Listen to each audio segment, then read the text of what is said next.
Hey there, Bruce Kirkby, back with part 2 of how we can use Nordic skiing to improve our stand-up paddling fitness and our stand-up paddle technique.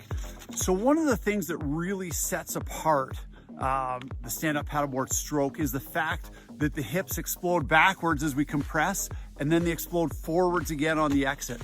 And there's almost no other athletic motion that's similar. Think of throwing a ball, swinging a baseball bat, taking a slap shot in hockey, kicking a soccer ball. We initiate the motion with our hips and then we follow through. The hips keep going in that direction.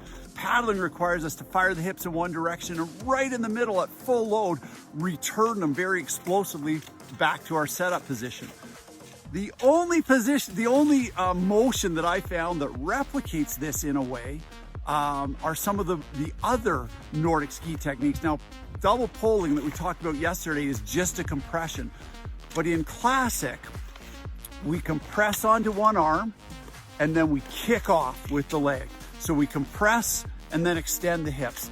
And I think one skate, or what the Americans call V2, is probably the best way we can do that, because we load up, we do the double poling motion, we load onto the poles, we accelerate forward, and once that hip's fully compressed, then we explode off onto the other ski.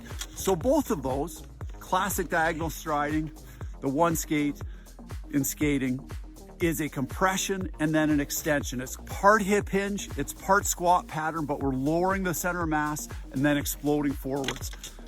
I think if you warm up and ski a bit, and then whether you're on classic and you just do some diagonal striding, or you're one skating as a skater, spend about 5 or 10 minutes really feeling that compression and the sudden change to extension again.